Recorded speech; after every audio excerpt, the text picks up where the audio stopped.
ডাকেদেরকে আটকালো না কেন? আর যে ডাকিটার জ্বর না কি হয়েছে, তাকে তুলে আনা হলো না কেন? হ্যাঁ, তুলে আনতে হবে, পদ্ম প্রয়োজন হলে তুলে আনতে হবে তাকে।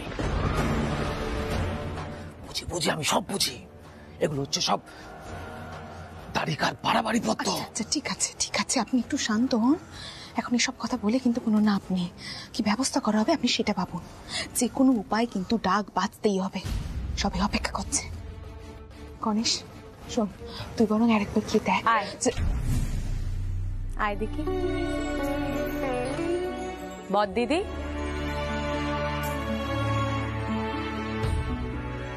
সেই বন্দোবস্ত আমি করে ফেলেছি।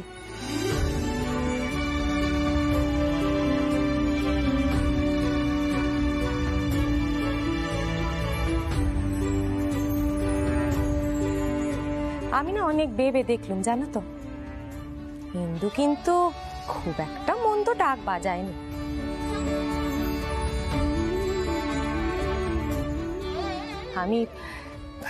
আমি ওর হাতখানা টেনে এখান থেকে নিয়ে গেছিলুম বটে, কিন্তু দেখো আমি আবার ওকে এখানে নিয়েছি। বদ দিদি, বরণ আর সিঁদুর খেলা তো মেয়েদের উৎসব, আর সেখানে যদি আমাদের বউ কোন রকম ভাবে ডাকখানা বাজিয়ে নিতে পারে, তাতে আবার আপত্তি কি আছে? তাহলে আমরা ডাকিদের জন্য আয় আয় করবো কেন কও?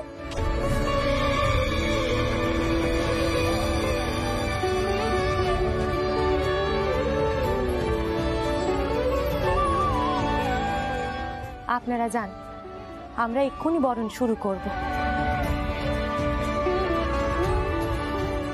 যা দেখি ঢাকখানা কাঁধে তুলে নে। চটকো কি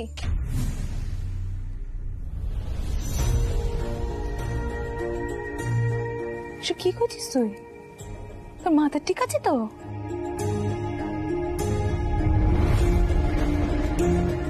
চটকো কি, মার বংশের একটা মান সম্মান আছে। এখানে প্রতিবেশী গিন্নিরা দাঁড়িয়ে আছে। চটকো কি, তুই যে এইসব কথাগুলো ওনাদেরকে করেছিস, এবার কিন্তু ওনারা কি আর 5 জনকে বলবে? তখন আমাদের সম্মান বজায় থাকবে তো?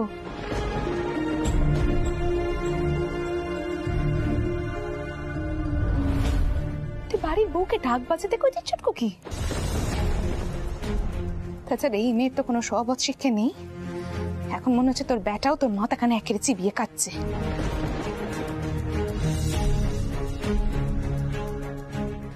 ব্যাটাকে কিন্তু এত নাই দেওয়া উচিত নয়। মাসিমণি, তুমি অকারণে আবার আমার উপর দুম করে চটে যাচ্ছ। এই সিদ্ধান্ত তো মা নিয়েছে। দারিকা কিন্তু ঠিক কথাই কয়েছে বদ দিদি। জানো তো, আমি না ভেবে দেখলুম, মা মার বাড়ির বউ হয়েও পেতম্বার প্রকাশ্যে গান গেয়েছিলেন নিজে শাউরি আর ননদের সম্মুখে।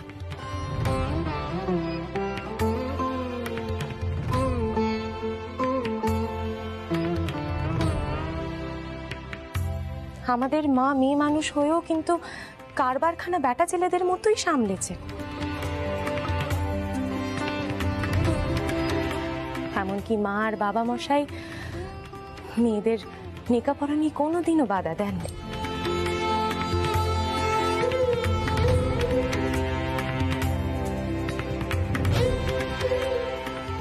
তাই আমাদের সকলের কিন্তু অক্ষর পরিচয়ও আছে।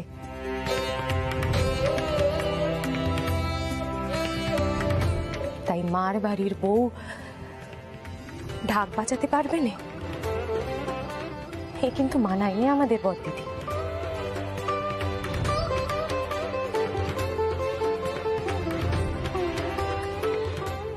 আমরা চিরকাল সমাজের প্রচলিত প্রথা ভেঙেছি, যা উচিত সে কাজই করেছি।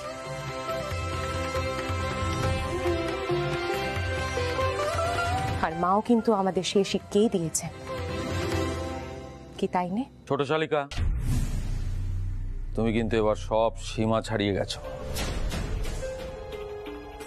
তাই আজ সবার সামনে তোমাকে এই কথাটা বলতে বাধ্য হচ্ছে।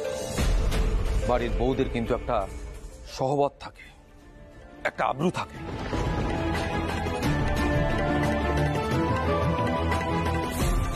তারা সবার সামনে সবকিছু করতে পারে না। কারণ তারা হচ্ছে ঘরের সম্মান।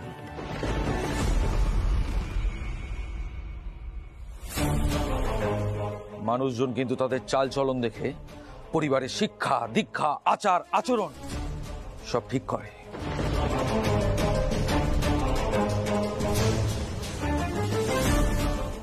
আর তুমি যেটা করলে, ছি ছি ছি ছি ছি।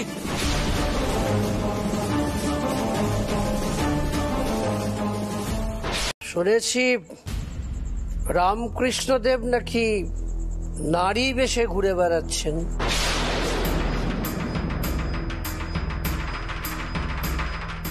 এ কি সত্যি? আগে হ্যাঁ, সত্যি।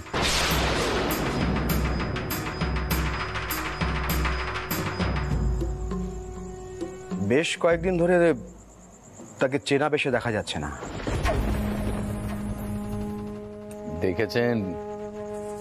দেখেছেন তর্করত্ন মহাশয়, আপনার বয়সের ব্যাপারে আমি অবগত আছি। শুধু শুধু কি আপনাকে আর আমি এখানে নিয়ে আসি বলুন? না না, এ তো বড় চিন্তার কথা। এমন অনাচার চলতে থাকলে তো এই মন্দিরে পুজো দিতে আসাই চলে না। হ্যাঁ,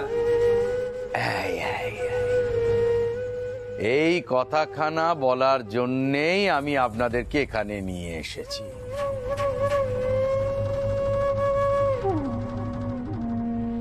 তর্করত্ন মহাশয় একটা বিধান জারি করুন তো। বিধানে ঘোষণা করুন যে এই মন্দিরে প্রবেশ করা নিষেধ।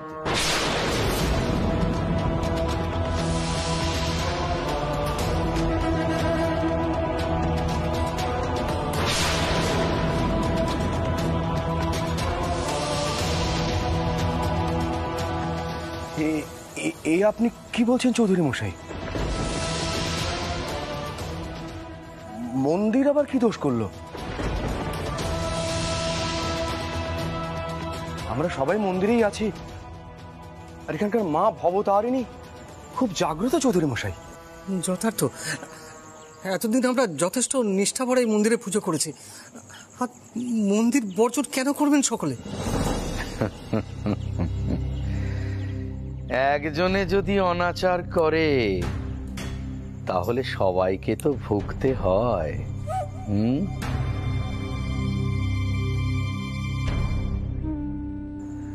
তার চেয়ে বরং আপনারা ওই গদাই ঠাকুরকে এই মন্দির থেকে বিদেয় করে দিন।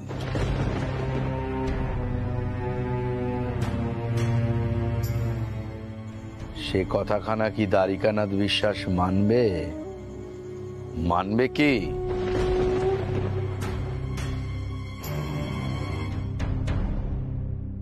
তাই বাধ্য হয়ে এই প্রস্তাবখানা দিতে আমি রাজি হয়েছি।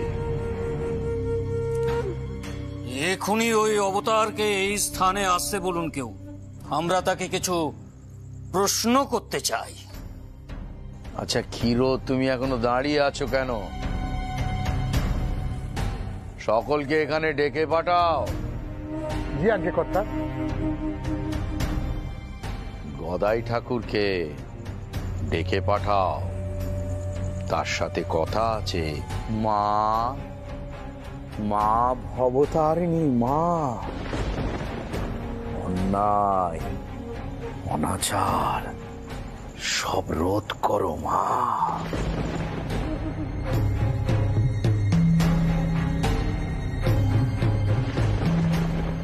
আমায় কৃপা করো মা, তোমার কৃপা থেকে আমায় বঞ্চিত করো না।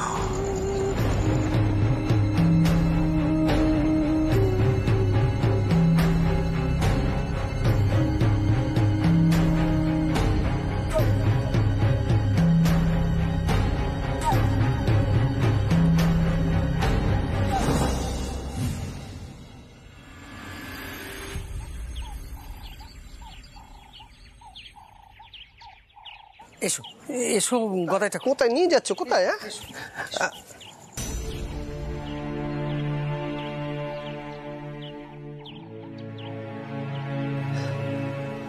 ও মা, মন্দিরে তো দেখছি সব মহা পণ্ডিতদের পায়ের ধুলো পড়েছে। তা এগা এদের মাঝে আমারে টেনে আনলে কেন? আপনারা যে বললেন গদাই ঠাকুর নারী বেশে ঘুরছেন, এ কেমন মিথ্যাচার নগেন বাবু? কি হলো ঠাকুর মশাই, চুপচাপ দাঁড়িয়ে আছেন কেন? কিছু বলুন। বলি ও গদাই ঠাকুর, আজ সবার সামনে ধুতি পরে চলে এলে যে? দেখো দেখি কান্ডি হারানটাউর, তুমি তো দেখছি মা বেপাকে পড়লে। এখন যদি আমি কই এ সব কিছু রটনা, তখন তুমি কি করবে শুনি?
আমি কি দেখলাম তোর রত্ন মশাই?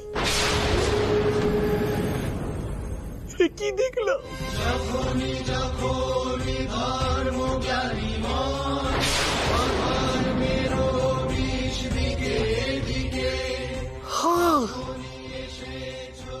কি পাপ করতে এসেছিলাম আমি? কি পাপ?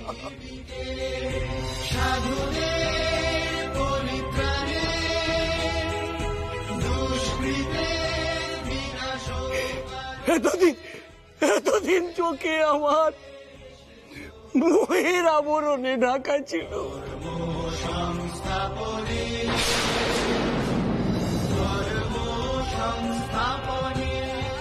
ঠাকুর, আমায় তুমি ক্ষমা করো ঠাকুর।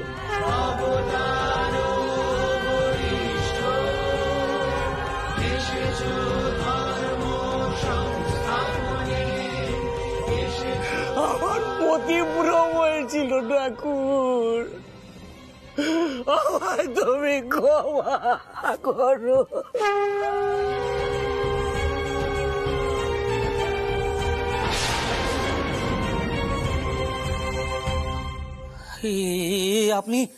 আপনি কি বলছেন না রত্নমশাই? ঠিকই বলছি তর্ক রত্নমশাই। ছেড়ে দিন ওদের, মুক্ত করে দিন।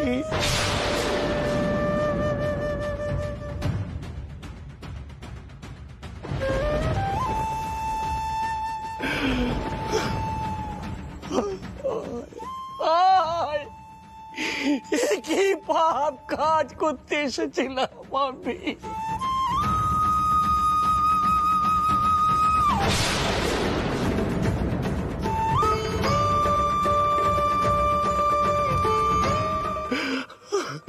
ঠাকুর, তোমার মধ্যে যে ঈশ্বরের রূপ, তা আমি সন্দেহ করলাম কি করে ঠাকুর, কি করে?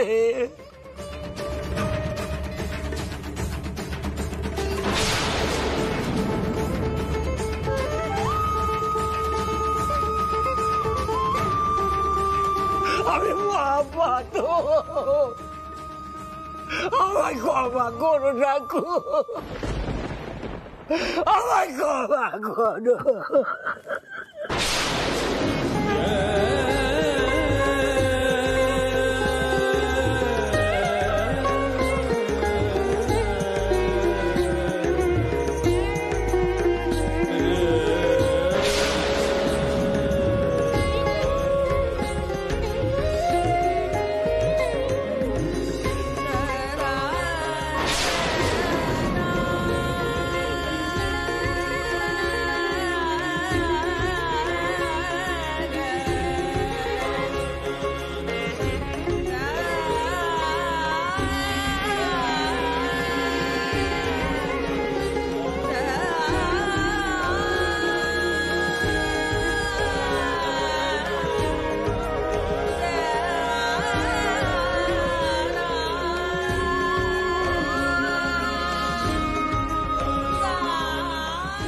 মাগো, মাগো, তুমি তবে চমৎকার দেখিয়েছ।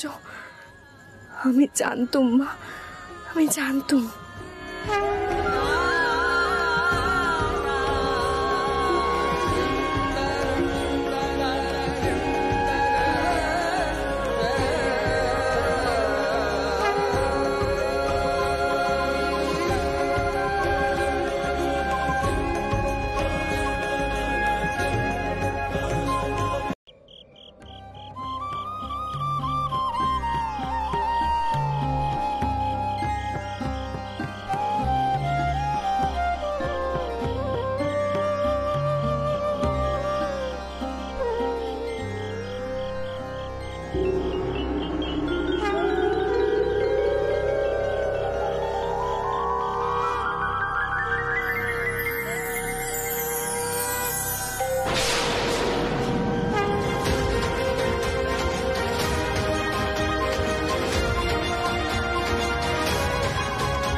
জয় শিব শম্ভু।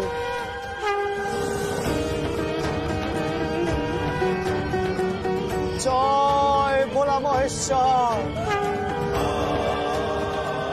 জয় শিব শম্ভু। জয় শিব শম্ভু। জয় শিব শম্ভু।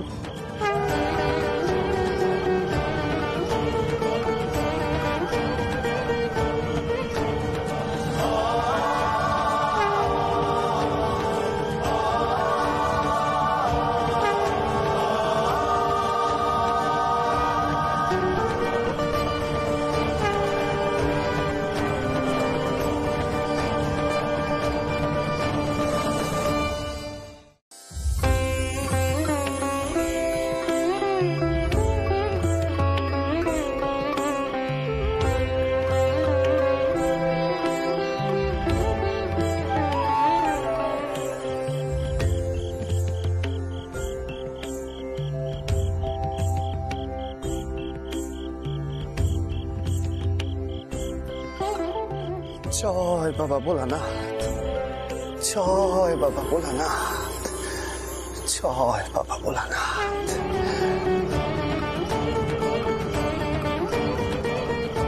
ক্রোধ কম হোক তোমার, সুমতি হোক।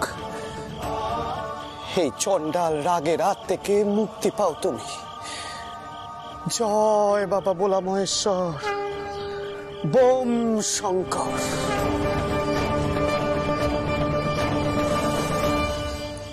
তুমি আমায় কি করলে ছোট ঠাকুর?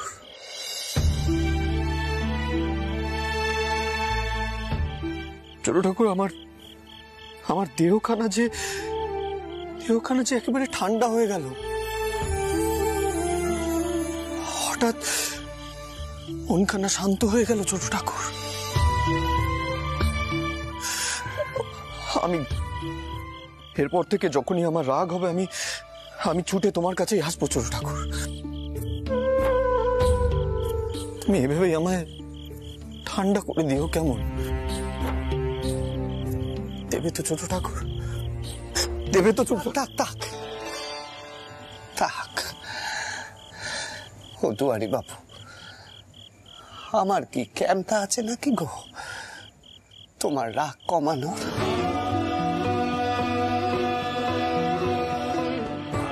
এরপর তোমার যখনই রাগ হবে তুমি ওম নমঃ শিবায় জপ করবে, দেখবে তুমি শান্ত হচ্ছ। হ্যাঁ, শান্ত হচ্ছ।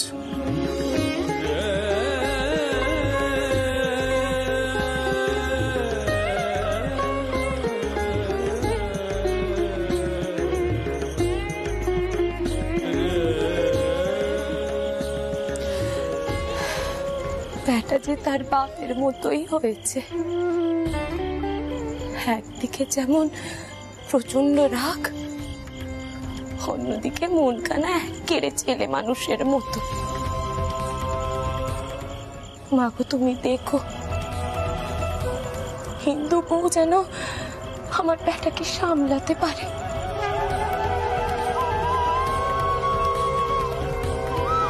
জয় মা। জানি না ইন্দু,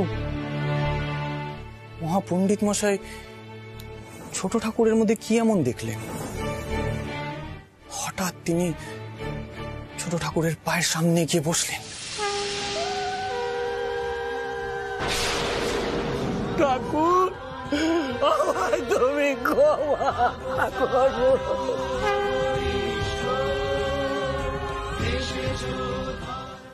আর তারপর সব অশান্তি, সব ঘুল থেমে গেল, শান্ত হয়ে গেল পরিবেশ।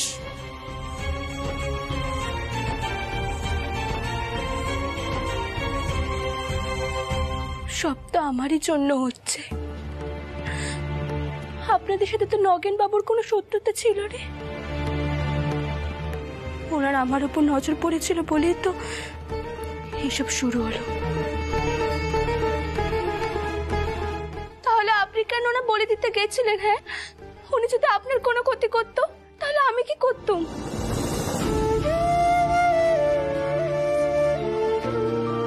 অমন দ্বারা মানুষের সাথে কখনো এমন কাণ্ডি করতে চাই কেউ?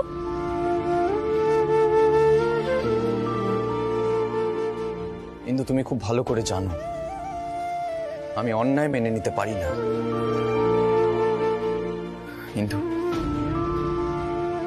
কিন্তু তোমাকে রক্ষা করা যেমন আমার কর্ম, আমার ধর্ম, ঠিক তেমনি দক্ষিণেশ্বরের মন্দির আর ছোট ঠাকুরের মান রক্ষা করাও আমার কর্ম, আমার ধর্ম। দক্ষিণেশ্বরের মন্দিরের দিকে কেউ আঙ্গুল তুলবে, ছোট ঠাকুরকে কেউ অপমান করবে, এটা কখনো মেনে নেবে না দ্বারিকানাথ বিশ্বাস। বউ,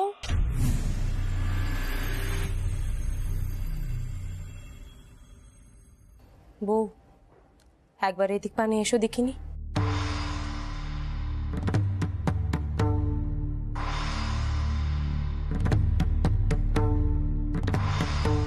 আগে মা। বউ, আজ আমি তোমাকে একখানা বড় দায়িত্ব দিচ্ছি। আজ থেকে দ্বারিকাকে সামলানোর সব দায়ভার কিন্তু তোমার। তোমাকে দেখতে হবে ও যেন এভাবে হঠাৎ করে মাথা গরম করে না বসে আর কোনো অঘটন না ঘটিয়ে বসে। দ্বারিকার বাবা মশাইও ঠিক এমন দ্বারাই স্বভাবের ছিলেন, এমনিতে খুবই শান্ত প্রকৃতির, কিন্তু অন্যায় দেখলে যেন সবকিছু চারকার করে দিতে ছোটে। মা, অন্যায় দেখেও চুপ করে থাকবো? এই শিক্ষা তো তুমি আমায় দাওনি।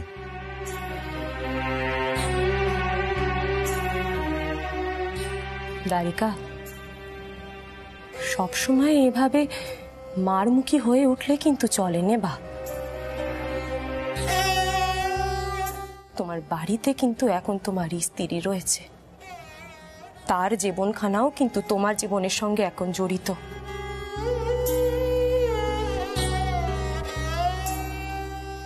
মার কথা তো আর তুমি চিনতে করলে নে বাপ,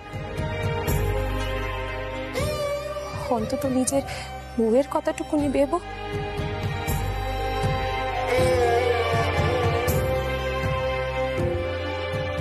বউ, আমি তোমাকে যা কইলুম তা যেন তোমার মনে থাকে, কেমন? নিজের স্বামীরে সামলে রেখো।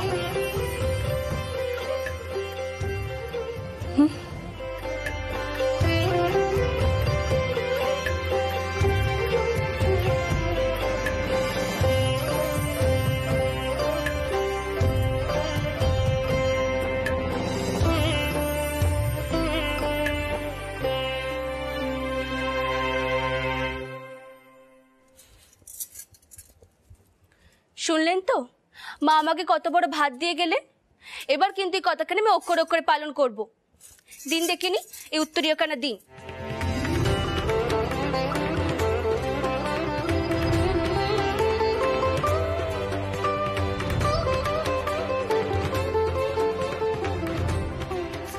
এবার আসুন, এখানে চুপটি করে বসুন। কি হলো, বসুন।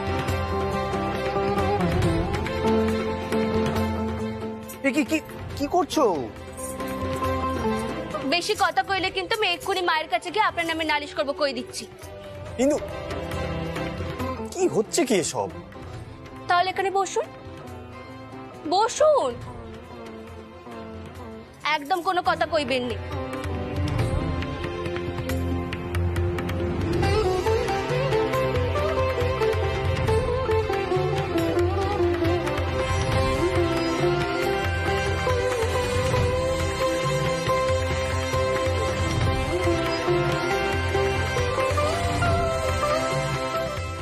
এ তো ভারী মুশকিল হলো দেখছি।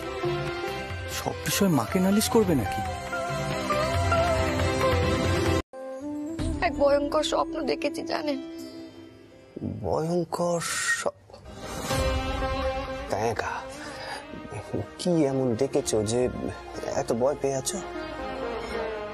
নগেন চৌধুরী ইন্দু দিদির পিছু নিয়েছে। ইন্দু দিদি নিজের পরাণ বাঁচানোর জন্য ছুটে চলেছে জঙ্গল পথে। খুব ভয় পেয়েছে, খুব। এই স্বপ্ন দেখে আমি খুব ভয় পেয়ে গেছি জানেন। মায়ের কাছে ছুটে এসেছি প্রার্থনা করতে। বুঝতে পেরেছি আমি মা ওই স্বপ্ন দেখে আমাকে ইঙ্গিত দিলেন। সামনে ইন্দু দিদির খুব বড় বিপদ আসতে চলেছে জানেন তো। আমার বড় ভয় করছে, মন বড় কুকাইছে আমার। শুনুন নে, আপনি কন নে, মাকে কন, মা যেন ইন্দু দিদির কোনো ক্ষতি হতে না দেন। তিনি যেন ইন্দু দিদিকে রক্ষা করেন। কন নে একটিবার মাকে কন।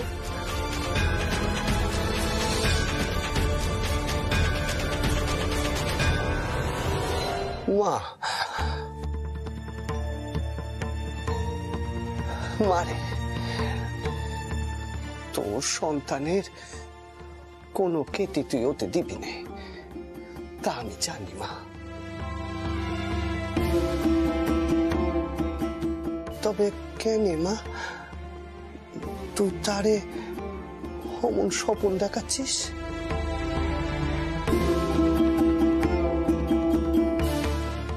মা,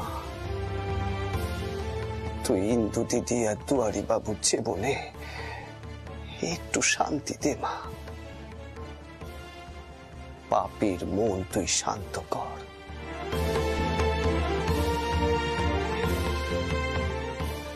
শুদ্ধ কর। জয় মা, জয় মা, জয় মা।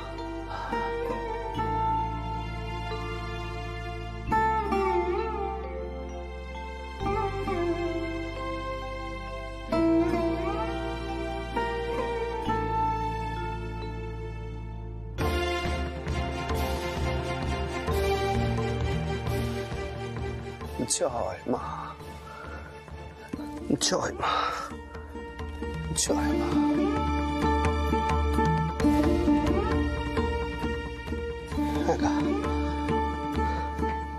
তুমি মায়ের এই আশীর্বাদী ফুলকানা কবজ করে ইন্দু দিদিরে দিও, তারে কয়ো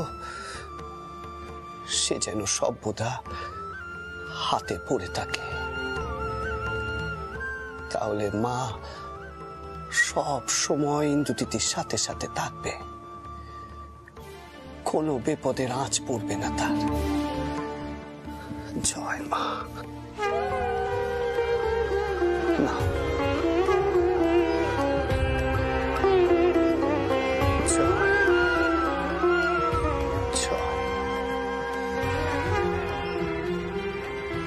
ভালো করেছেন। ইন্দু দিদি আসুক, আমি এই ফুলকানা কবজ বানিয়ে ইন্দু দিদিকে পরিয়ে দেব। দুয়ারি বাবু যতক্ষণ ইন্দু দিদির পাশে আছে ততক্ষণ ইন্দু দিদির কোনো বিপদ হবে না। কিন্তু ভয় যে যাচ্ছে না আমার মন থেকে। ওই নগেন চৌধুরী দুয়ারি বাবুর উপর এখনো খুব কেঁপে আছেন। যদি দুয়ারি বাবু আর ইন্দু দিদিকে নতুন কোনো বিপদে ফেলতে চান, ফন্দি করেন, তখন কি হবে? বিপদ যিনি দেন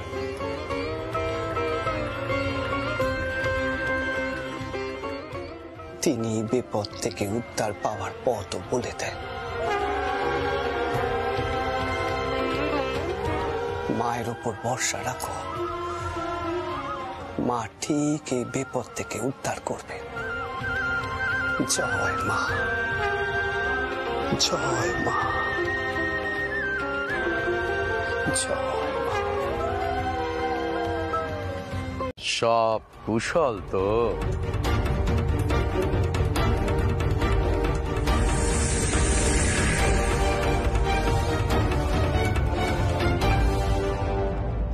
তা বেশ, ঠাকুর বাড়ির মেয়েদের মতো আপনি আপনার স্ত্রীকে নিয়ে বাইরে হাওয়া খেতে বেরিয়েছেন, মন্দ নয়।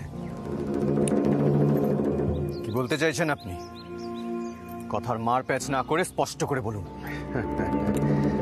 আসলে আমাদের সমাজে তো এমন দৃশ্য খুব একটা দেখা যায় না, কি বলো ক্ষীরোদ? বাড়ির বউদের বাইরে নিয়ে এসেছেন হাওয়া খেতে।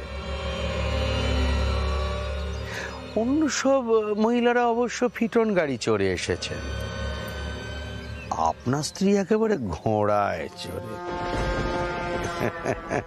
যাকে বলে গেছো মেয়ে। নগেন চৌধুরী! ও দিদি, ওদিকে একটা কাণ্ড বেঁধেছে। কি হয়েছে কিন্তু? নগেন চৌধুরী এসেছেন। নগেন চৌধুরী এখানে? গণেশ, আমার সাথে এসো, দাঁড়িয়ে আবার কোনো কাণ্ড না ভাই। এসো চলো। আমি খুব ভালো করেই জানি ইন্দুর ঘোড়া চড়া নিয়ে আপনি এখন একটা নোংরামো করবেন, তো আমি আপনাকে আগে থেকে সাবধান করছি, আমার স্ত্রীকে নিয়েই হোক বা আমার পরিবারের কোনো মেয়ে মানুষকে নিয়ে হোক, আমি কিন্তু একটাও বাজে কথা সহ্য করব না।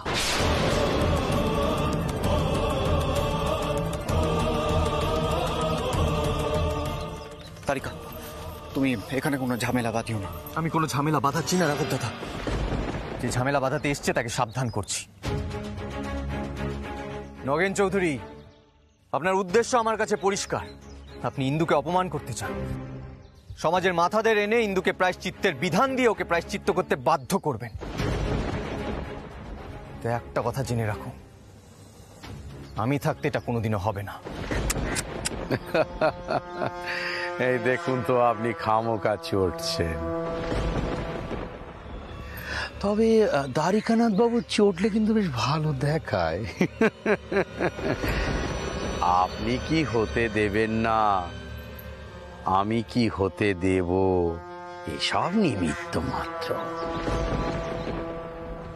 দেখলেন তো মহাপণ্ডিত তর্করত্ন মহাশয় কিরম বিফল হলেন। আসলে সবই তার ইচ্ছে। মা জয় মা কালী, মা ভবতারিণী। বলছিলাম দুর্গা পুজো তো খুব ধুমধাম করে হলো, এবার লক্ষ্মী পুজো হবে তো?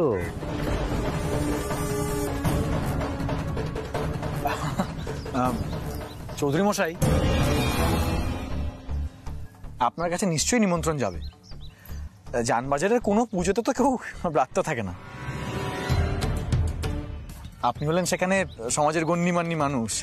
না না, আসলে ওই দ্বারিকানাথ বাবু যেভাবে আমার উপরে চটে আছেন, তাতে আমি ভাবলাম বুঝি ব্রাত্য হয়ে গেলাম। তা আমি যাব, গিয়ে আমি কিন্তু ওই নাড়ু, মোয়া, মুড়কি এসব খুব চেটে ফুটে। তখন আবার যেন চটে যাবেন না দ্বারিকানাথ বাবু। আনন্দ করুন, আনন্দ করুন। আনন্দ ছাড়া জীবনে কি আছে বলো? এই জীবনে আনন্দটাই তো সব থেকে বড়। আর মায়ের যদি কৃপা না থাকতো তাহলে কি আর এমন দিন আসতো? কিন্তু দাঁড়িয়ে আছে কেন? চলো। ও দাঁড়াও দাঁড়াও, ঘোড়াগুলো ভারী সুন্দর। ভয় করছে ক্ষীরোদ, দ্বারিকানাথ বাবুর ঘোড়া তো কখন চটে যায় তার ঠিক নেই।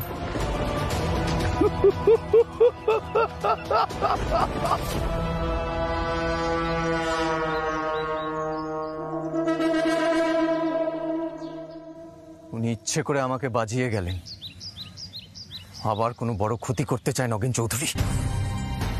শান্ত, তুই শান্ত হতো দ্বারিকা। সব কথা অত গায়ে মাখতে নেই। গণেশ, তুই বলতে পারবি উনি কি করে আগে থেকে জানলেন যে আমরা এখানে আসছি? আমরা যেখানেই যাই নগেন চৌধুরী আগে থেকে কি করে খবর পান? নিশ্চয়ই নজর রাখে। আর নজর কখন রাখে? যখন কোনো বড় ক্ষতি করতে চায়। দ্বারিকা, নগেন চৌধুরী তো ওভাবেই কথা বলে থাকেন। হয়তো আমাদেরকে পথে আসতে দেখেছেন। তুমি এ নিয়ে